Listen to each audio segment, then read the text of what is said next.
Hello and welcome to UWO Now. I'm your host, Wendell Ray. We are happy that you've joined us for another conversation with the members of our UWO community. Many of us have moved from state to state, maybe from cities within a state, maybe even to another country because of job opportunities. I know I'm one of those people. Today on UWO Now, we'll talk about how many are moving in large numbers because of changes in climate. Here with us today are Stephanie Spehar, professor of anthropology and director of the Sustainability Institute for Regional Transformation at UWO, and Douglas Haynes, professor of English at UWO and author of Every Day We Live is the Future, Surviving in a City of Disasters. Thanks so much, both of you, for coming by and talking to us about this important subject. Thanks for having us, Wendell. Thank you. Dr. Spehar, why don't you tell us or remind our audience what exactly the Sustainability Institute for Regional Transformation is? Yeah, sure. So the Institute was created in 2017, and the vision behind it is to try to advance sustainability in our region, in Wisconsin more broadly, and even beyond that through inquiry, education, and action. So what we really try to do is to take what we do best as an institution of higher learning, so research and teaching, and to create more opportunities to develop sustainability themes in those areas, to do more community applied research projects in those areas, basically to take what we do and extend it into our broader community to try to address longstanding sustainability problems in our region. Is migration then part of what you study there, or climate change and its impact on migration? How does this fit into what you're doing at so we have a lot of activities and conversations around climate that are ongoing.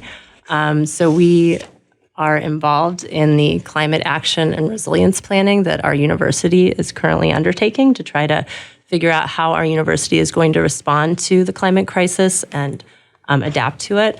Some of that also extends into the community, so working with community leaders to understand how our university can influence and work with members of the community to try to create a more climate resilient region. So it's part of that work that we're doing. We also try to help support teaching efforts around climate, and we have some ongoing research projects that definitely touch on aspects of climate. Okay, now I mentioned at the top about migration and climate. I've heard about this subject matter once or twice, particularly when I was watching, a couple of times. Once when I was watching reports on what was happening at the U.S. border around Texas.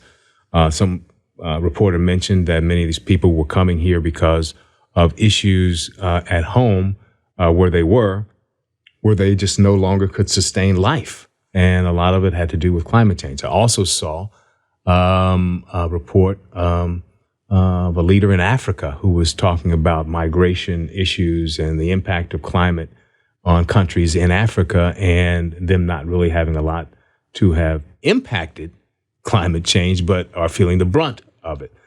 What can we say about migration patterns that we're seeing, Douglas, as a result of climate change? Yeah, it's a big question, big topic. I'll try to just lay out some of the broad trends. So, and then we can talk about some specific examples. So, scientists are learning more and more about what's happening every day with the climate and how it's pushing people out of where they live. We know, for example, that each 1/10 of a degree of warming takes about 140 million people out of what is considered prime human habitat. We might not be used to thinking about ourselves that way as having prime habitat, but there are limits to the kinds of environments that humans could survive in. I think I'll turn it to Stephanie as an anthropologist to talk about that a little bit more, and I'll jump back in. Sure. Yeah. So I'm a biological anthropologist, which means I think about humans in an evolutionary context. So yeah, like humans, we can exist and thrive in kind of a narrow range, really frankly, a narrow range of temperatures and conditions. And certain types of conditions are required to support the kinds of lives and the kinds of societies that we have created, right? Okay. So things like large-scale agriculture, all sorts of things like that, as the climate warms and local environmental conditions change, sometimes those sorts of activities that support human societies become impossible. So like desertification, for example. So if an area essentially becomes, very arid and without sufficient water and is incapable of supporting agriculture or human habitation, those areas are going to become not prime human habitat, right? They're not going to be able to support large-scale communities of people or even significant groups of people. They're going to be areas that could only support maybe really marginal human habitation and activity. What about and animals as well, right? Well, yeah, Absolutely. for sure. So we could also have a whole conversation about the migration of non-human species in response to climate. But even thinking about ourselves, I mean, we are biological creatures that require certain, environmental conditions to support ourselves, right? And what climate change is doing is making that less possible in more and more of the world. And heat, too. I think heat is another big one. Yeah, we could talk more about heat. I just think it's really also helpful to talk about a real deep historical perspective, that the last 12,000 years or so, since the end of the last ice age, what's called by geologists the Holocene, is really like a sweet spot for humans that we've been living in for the last 12,000 years ago. It's been a time of very stable temperatures and also relatively cool global temperatures. And that is what we think has supported things like, large-scale agriculture and large-scale civilizations. And it's made us capable as a species of developing that way of inhabiting the Earth. And essentially what we're doing right now is putting the Earth's climate and atmosphere into conditions that no longer will create those Holocene-like conditions, environmental and climate conditions, and basically will probably constrict what is possible when it comes to humans being able to inhabit and engage in certain kinds of activities in parts of the world. And in fact, we've already done it, right? We're no longer living in those conditions that allowed us to create complex societies in all these different parts of the world, from the Arctic to the hottest deserts, right? We're living in an atmosphere that humans have never experienced. So we're living at temperature levels and an amount of carbon in the atmosphere that is unprecedented in human experience. We've been around for 200,000 years or so, Our right? species has been around 200,000 years, but the current levels of like carbon dioxide in the atmosphere was previously last seen like 2 million years ago. So this is before our species even emerged, and definitely before, as Douglas was saying, sort of large-scale civilization emerged, which only started happening around 10,000 years ago, supported by the Holocene climate conditions. So Yeah, so the way I like to talk about it with students is we're running an experiment now, basically. We don't know how humans are going to survive in that conditions that we've created because we've never done it before. And there are real practical implications of that, like Stephanie was talking about heat. For example, human beings have a limit to what's called to the wet bulb temperature that they can exist in, and that's the combination of humidity and heat, which we're experiencing here today, the hottest day probably of the year in Wisconsin, predicted to break records in many places. And we hear on the weather about the heat index, right, which is essentially that wet bulb temperature, what it feels like. And there is a physiological limit to what humans can withstand. And we have to thermoregulate. Yes. I mean, and if we get outside of a narrow temperature range, our bodies can't function anymore and shut down.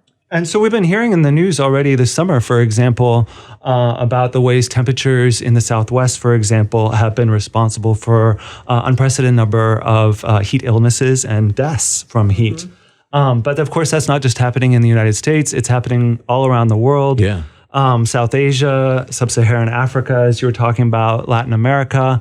And so one of the effects of just heat itself means people increasingly can't work outdoors. And as we know, there are a lot of professions like agriculture, construction that require people to work outdoors. So if you are a farmer in Central America, for example, where increasingly there are a lot of people coming from Central America to the upper Midwest, and you can't physically do your work because of heat, or the combination of heat and drought, which is another increasing phenomenon in certain parts of the world, is making it impossible to grow crops where you live. And you live in a rural agricultural place, you look around and there are really no options for you other than to leave. So for example, here in the upper Midwest, over the last few years, we've experienced a huge wave of people coming from what's called the dry corridor of Central America, where it's an agricultural area, where farming is becoming increasingly unrealistic for people.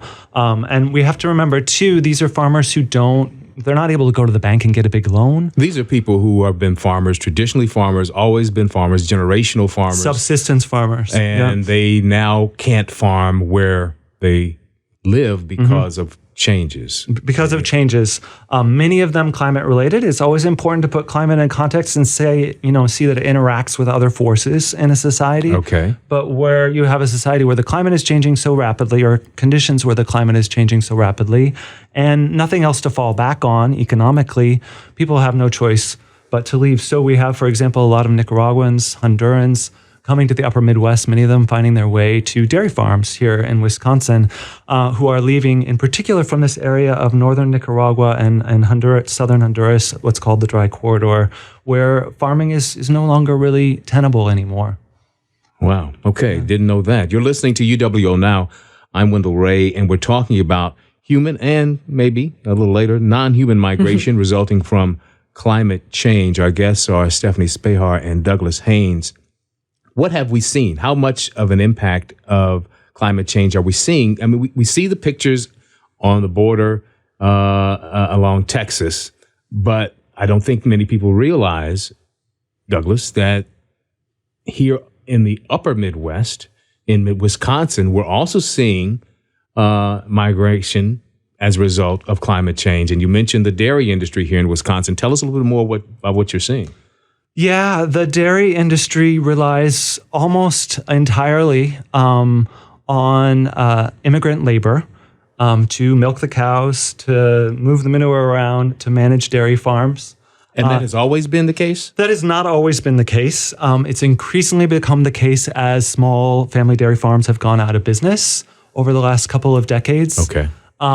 And farms have consolidated. So where farms are getting bigger and bigger and they need a lot more labor. And it's gotten to be the case where Americans don't really want to do this work anymore. And so farmers have been looking around for sources of labor. And originally in Wisconsin, migrants from Mexico were just sort of showing up, or they reached out to people who could place migrants on their farms. Farmers did.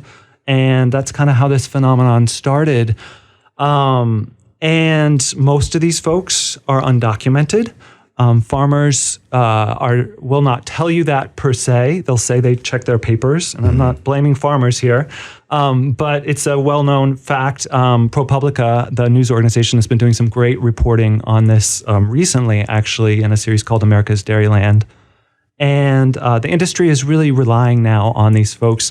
Again, many of them increasingly Nicaraguans coming from this area of northern Nicaragua, who are putting the cheese on our plates, who are milking our kids' milk, and they are without legal status, most of them in this country. They're working often 60 to 80 hours a week for between $10 and $18 an hour. Subject to no labor regulations, really, because they're working in what is essentially an unseen black market, unregulated, and it's a real issue both for the workers themselves here in Wisconsin, but for the sustainability of the dairy industry. But again, just to get back to our common thread here, I think it's really important to recognize that these folks who are moving as a result of climate, and again, climate in conjunction with other factors, often. Are all around us already. It's not just a far-off future phenomenon. Well, let me ask you, historically speaking, there have always been migrants who've come to the United States to work, to pull crops when it's that time of the year. What's the difference we're seeing now? What's the differentiation between historical seasonal migration and what we're seeing now? Yeah, so you're talking, for example, about the Bracero program, which started in the 1950s to bring seasonal laborers, mostly from Texas and the Rio Grande Valley, to places like Wisconsin to harvest cucumbers and other crops for canning, peas and corn. That has been happening for a while. That was a U.S. government-sponsored program, and many of those folks also are documented U.S. citizens or have some kind of legal permission to do that work. But when folks leave, for example, Central America today, looking for a new life in the United States, most of them do not have access to that kind of program. And for dairy specifically, there is no such program. It's not seasonal work, and there are no U.S. government-provided visas or work permits for year-round agricultural employment. So nobody working in the dairy industry who migrates here can get a legal permit to stay and work, despite the fact that we depend on these people to keep the dairy industry running. You're listening to UWO Now. I'm Wendell Ray, and we're talking today about human and non-human migration resulting from climate change. Our guests are Stephanie Spehar, professor of anthropology and director of the Sustainability Institute for Regional Transformation at UWO, and Douglas Haynes, professor of English at UWO and author of Every Day We Live is the Future, Surviving in a City of Disasters. Let's get to know our guests a little bit better. Stephanie, what's your path to UWO? How did you get here, and tell us about what you teach? Sure. So I am not from the Midwest. I grew up in Southern California, Los Angeles, but I basically became really interested in non-human primates. When I lived there, I volunteered at a zoo and ended up doing a PhD in biological anthropology focused on primatology, particularly monkeys and apes, at New York University. So that's where I got my graduate degree. After that, I did a little bit of research and work in Southeast Asia, and then I got the job here. So I moved to Wisconsin. It was my first time ever being in Wisconsin when I came here for this job. But I've stayed. I've made my home here. I've been at UWO Oshkosh now 16 years. So I teach a really wide range of stuff. All of it is mostly focused on sort of human-environment interactions, because that's a research interest of mine. Obviously, primate behavior and ecology and conservation, and then also human evolution. So I teach a lot of classes that are focused on trying to understand our evolutionary history and using that to better understand ourselves today and how we respond and adapt to the world around us.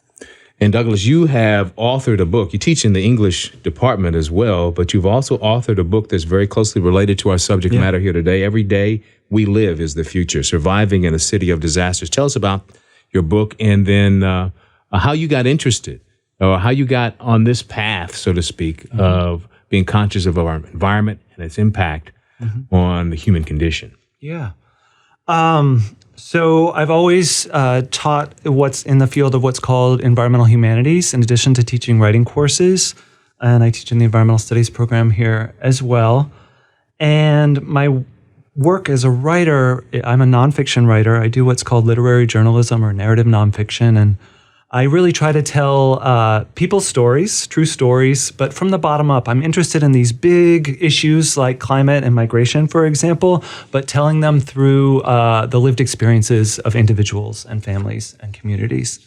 So that interest led me in the mid-2000s to take students to Nicaragua at the same time I was doing some reporting in Central America. I had lived in Guatemala teaching and writing in 2004 and took students back there in 2007. Before I came here to UW Oshkosh, I was teaching at a small college called New England College at the time, to Nicaragua, connected with a community and an organization there that made a big impact on me. And then when I came here to UW Oshkosh in 2008, I worked with the Office of International Education to create a program for taking UW Oshkosh students to Nicaragua and doing community-based learning in a couple of communities, one an urban community in the city of Managua, the capital of Nicaragua, and a rural community as well, and got to see firsthand with my students the issues that people, in this case, migrating from the countryside to the city, which is often a first step for many migrants. Before they leave the country, they often move to a bigger city within their own country.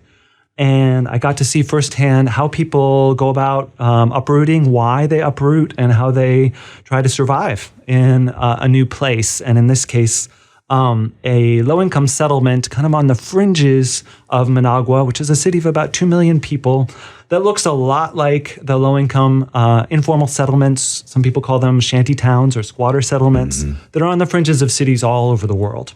And I really saw that people were encountering big questions about how to survive in these kinds of communities, both because of environmental factors.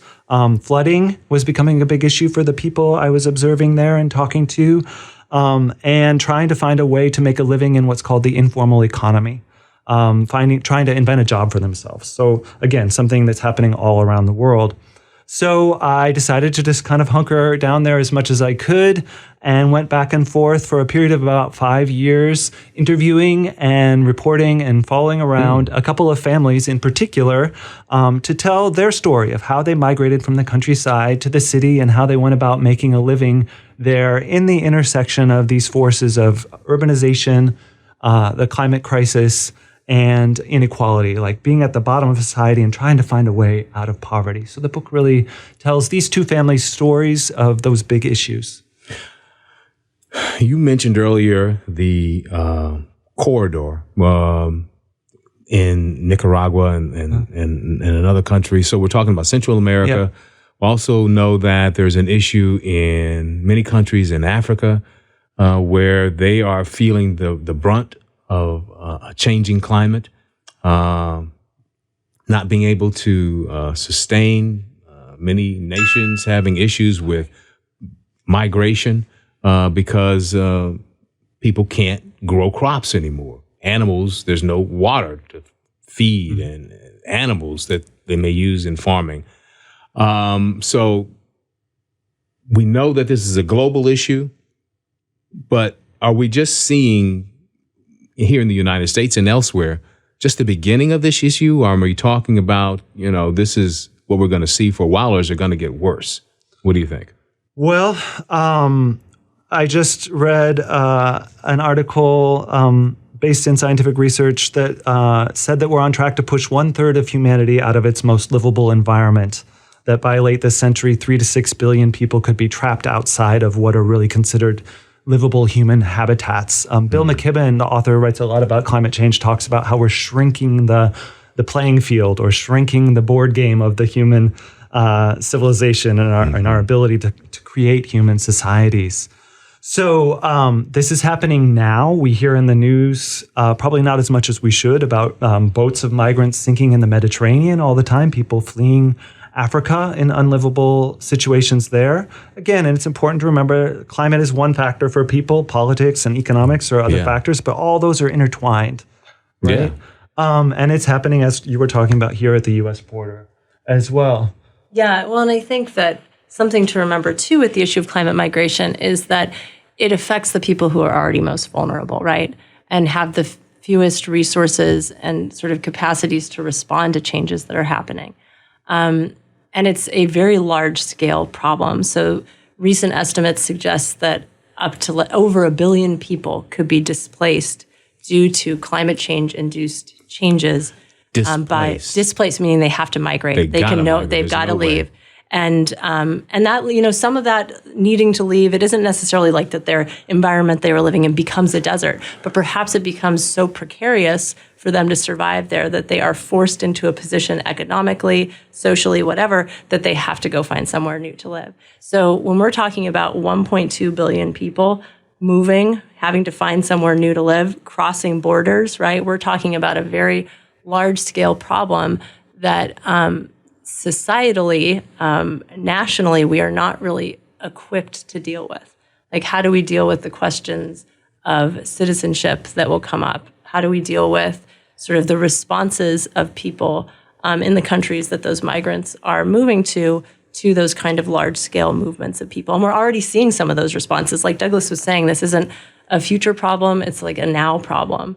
And we're already seeing, particularly in Europe, like a rise of what I would call eco-fascist ideology, where people are sort of saying, hey, they're acknowledging that there are environmental issues, they're acknowledging that climate change is happening, but they're saying what we need to do in response to that is protect our country, close our borders, prevent these migrants from coming in. So you can imagine and we're already seeing the kind of fallout that people experience from that. Things like boats of migrants overturning in the Mediterranean and thousands of people dying. And I think that it's a problem that is here now, but it will only get worse as the effects of climate change continue to grow. Are we beyond the discussion of is climate change real or just another part of the evolutionary history of climate on this planet?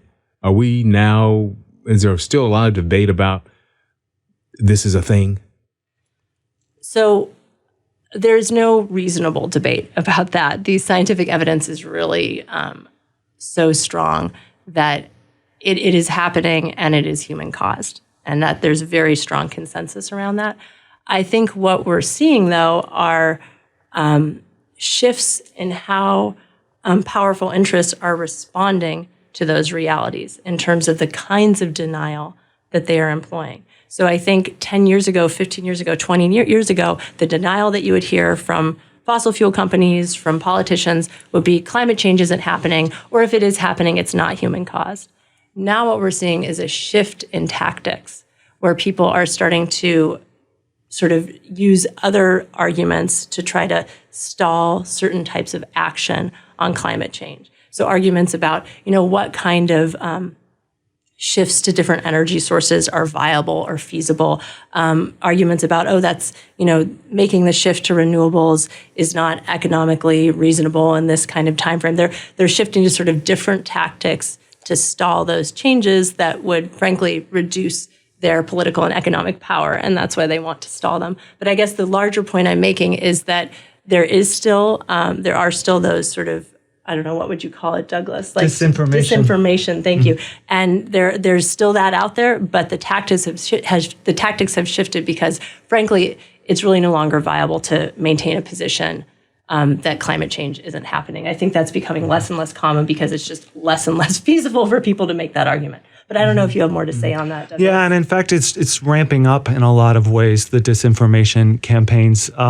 What has happened with Twitter is a good example of that. A lot of climate scientists are increasingly saying, I have to get off of what's Twitter's called become X, because the amount of disinformation there is totally overwhelming. And it's also happening with curricula in K through 12 schools, at universities. How would I know? What do you call disinformation? What would be an argument that you would say is obviously someone trying to spread disinformation? Somebody to say, for example, well, the climate's always changed. Yeah. And, what's the big deal about that? And we know, of course, as Stephanie was saying, that the rate of change right now is totally unprecedented. So disinformation often looks like a sort of end around, an attempt to change the conversation. Sometimes it'll be outright lies.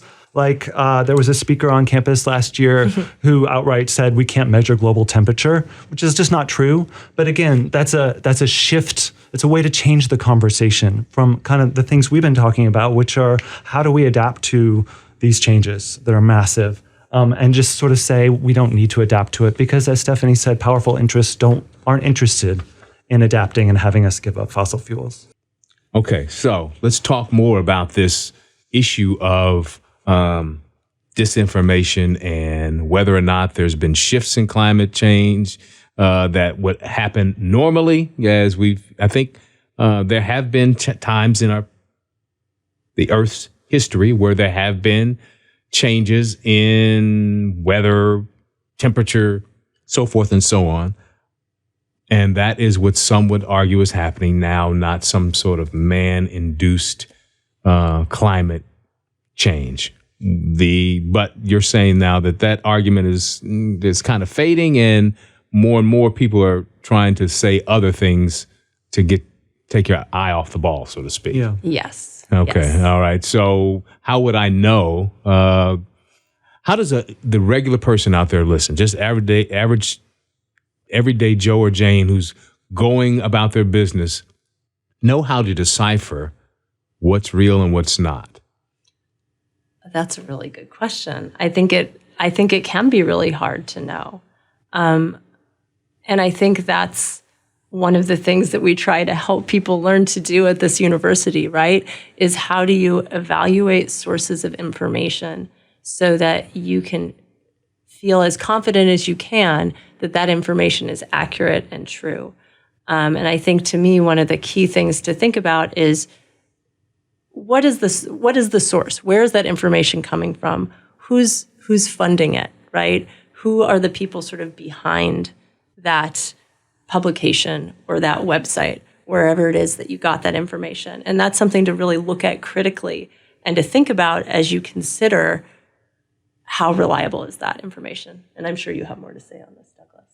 Yeah, I think Stephanie's right on, doing some basic, what we call in English studies, rhetorical analysis, thinking about audience. Who is this message meant for? Where is it coming from? How is it presenting? What points of view are not included in this information? How balanced does it seem? And when I say balanced, I'm not talking about 2 points of view, or climate change is real or climate change is not real, but how many perspectives does it seem to acknowledge exist? So doing that kind of work, and also recognizing that there is a clear consensus now about what is happening, that the climate is changing at unprecedented rates in human history, and that humans are responsible for it, that there is no argument about that. And if you see people arguing about that or trying to question that, it's probably an attempt to get you to think about something else. Yeah.